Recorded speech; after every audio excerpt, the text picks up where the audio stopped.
Greetings, my friend. Welcome to Arkadia, home of shepherds, sheep, and manure. Why, I'm Marcos, of course, one of the most successful merchants in all of Greece. You really haven't heard of me? My name is known from Kefalonia to Kos. If you've ever paid money for something, I probably received a percentage. But enough about me. Let's go back to what you're doing here. I recently made an offer to buy some nearby farmland. Unfortunately, the owner refused, based on completely unsubstantiated rumors that I once burned down 3 farms in Kos. Can you believe it? I've never burned down a farm in my life. I may have once paid someone else to do so, but I assure you, my reasons were entirely acceptable and in the best interest of everyone involved. Arkadia was well known for its sublime natural vistas. Farmers and shepherds were seduced by its beauty, and it's easy to see why. I have to leave for now, but I'll meet you again when you finish your visit. Until then, my friend!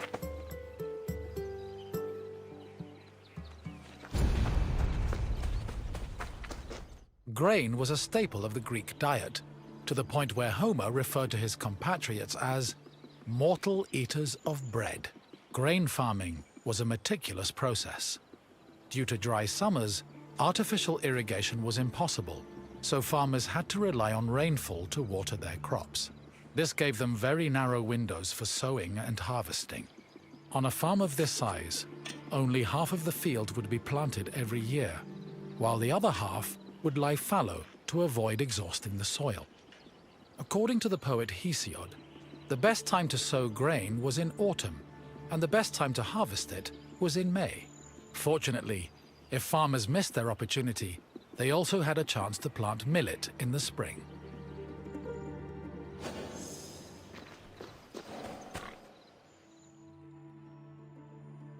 Before planting in a field, the land needed to be plowed a total of 3 times. Once in the spring to remove weeds, again in the summer to aerate the soil, and a final time in the winter to plant the seeds in the moist earth. The plow was pulled by 2 oxen, while the sowing of seeds was done by hand. After the seeds were planted, a boy turned the soil with a hoe to protect them from hungry birds. Once the sowing was finished, the farmers waited for winter rains to irrigate the field. They also prayed to the goddess of agriculture, Demeter, and her daughter Persephone, in the hopes of being favored with a bountiful harvest come springtime.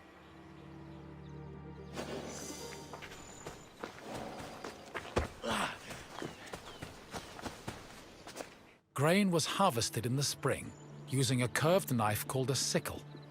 With their backs to the wind, the reapers cut the plant stalks and left the sheaves behind before moving through the rest of the crop. Once the harvest was mowed, the sheaves were brought to the threshing floor.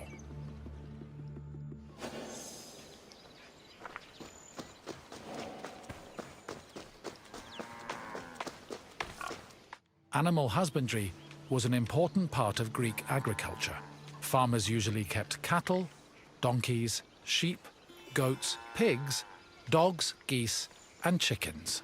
The animals mostly fed in pastures, but could also eat some of the farm's harvested grain, as well as damaged fruit and residue from olive oil and wine production. Livestock had several purposes. Their manure was used to fertilize the fields, and their grazing helped remove weeds. Arkadia was a mountainous region believed to be the home of the god Pan, so farmers were more likely to keep sheep and goats than cattle.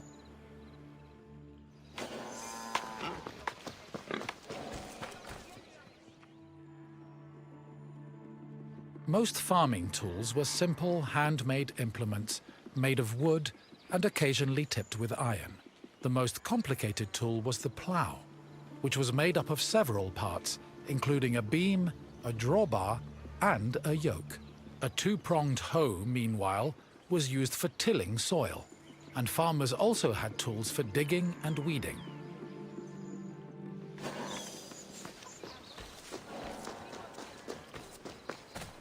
After the sheaves were harvested, workers brought them to the threshing floor to extract the grain.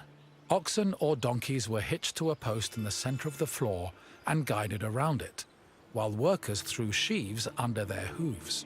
The animals stomping forced the grain kernels out of their casings. Afterwards, the kernels were collected for the winnowing process. Winnowing helped separate the heavier grain seeds from the chaff. It began with using a wooden shovel to toss the grain.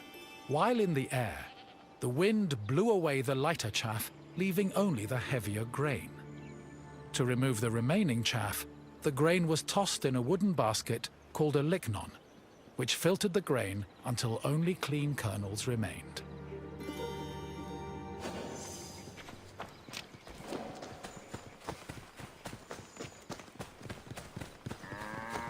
Barley, which was used to make flour, was different from other types of grain. Threshing was not enough to separate the barley from its husk, so instead, it was roasted in a specialized tool called a frigatron. After the barley was roasted, it was pounded with a mortar and pestle. The pounded grain was then ground into a meal using either a hand mill or a hopper mill. Grinding was boring work, so workers often lightened the mood with a mill song.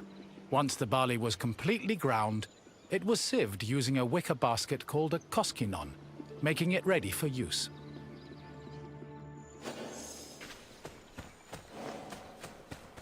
Grain storage areas needed to be dark, dry, cool, contained, and well ventilated to prevent the grain from spoiling. According to Hesiod, the preferred method of storing grain was in a pithos, the same container as Pandora's mythological box. Archaeological evidence suggests that Greeks may have also stored grain in small, walled structures woven from branches.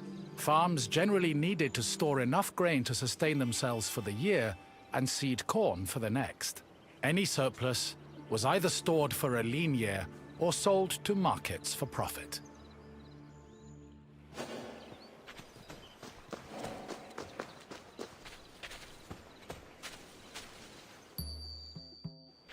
My friend! Good to see you again! You must feel hungry. I know I would, spending all that time watching farmers working themselves to the bone.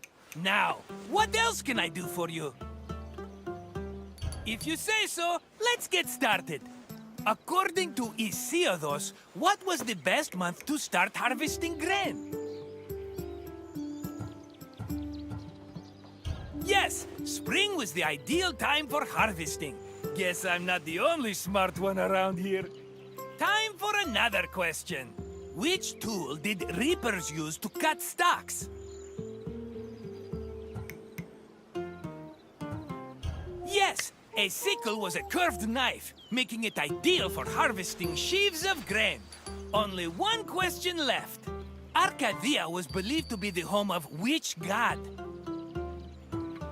Correct! Pan supposedly called the mountainous region his home. Incredible work, my friend. It's safe to say your mind is definitely more wheat than chaff.